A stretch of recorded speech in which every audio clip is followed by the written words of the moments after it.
Jon Favreau agrees with us. He's kind of Fandom Menace in a way. His overall idea is protecting what's left of Star Wars. I like that. Baby Yoda is Lucas's dream. We will not go quietly into the night.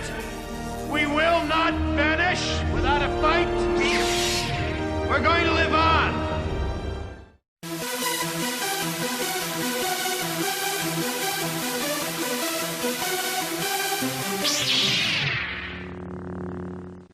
I'm starting to have second thoughts about the Mandalorian now. Really? I think I'm starting to understand. Yeah. No, I think are you gonna bump that box office back up then too? No. No. Fuck the box office.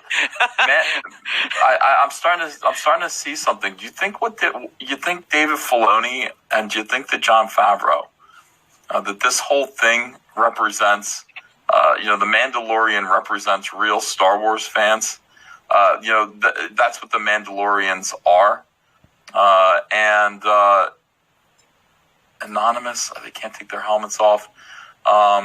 Internet people with anonymous names protecting what's left of George Lucas's Star Wars from people who have nefarious purposes and want to destroy it.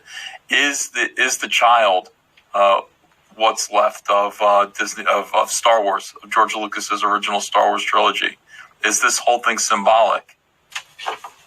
Is that what this means? And what did it mean in Episode 2 when the Mandalorian got mud on his helmet? Was that mud? Fuck you, Cecil. But maybe that's what this is. Maybe that's what they're trying to say. It's like, because. Yeah, George Lucas's ideas about going inwards and his idea of the wills, it wouldn't have made me happy. It wouldn't have made me as happy as seeing more above ground type of Luke and Leia and Han Solo stuff going forward. But I would like to know more about what goes on in his mind than these people, because these people are perverts and they killed Star Wars.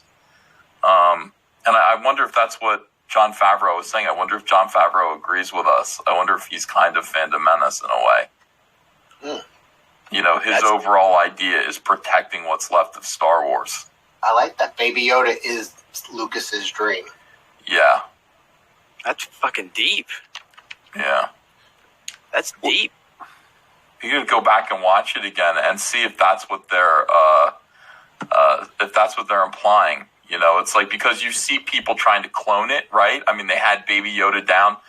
These a-holes who it was that Disney that episode where the whole idea of getting Baby Yoda and paying for it and being like, don't worry about it.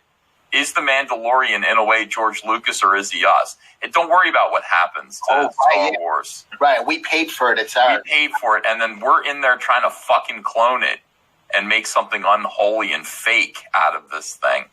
And, Mandalorian comes in and just goes, you know what? I'm saving Star Wars. I got to rescue Star Wars. I'm getting goosebumps now. I got to go back and watch the whole thing again. I think those guys are pretty smart. When did George Lucas have the original idea for Star Wars? Early 70s? Almost 50 years ago? Close. Yeah, I think it's 73 or 4 was when he had a draft. About 50 years ago. That's how old Baby Yoda is. You need to make a video on this. You need to make a video on this. That's fucking crazy. This is profound.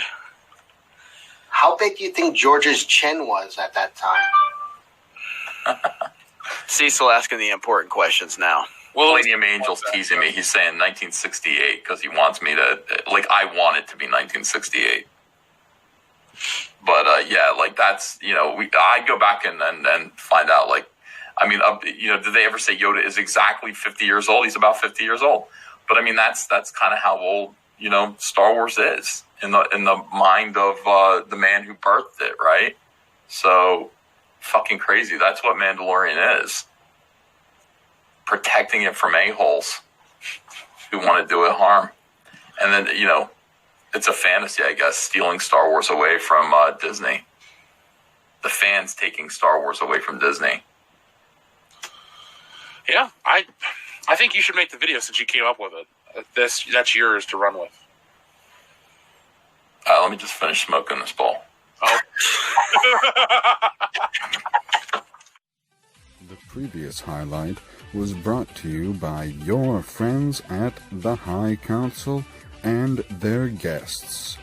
If you liked what you heard here, I encourage you to subscribe to all of their channels, which are linked in the description below. Also, subscribe to popculturepb so that you never miss a High Council highlight.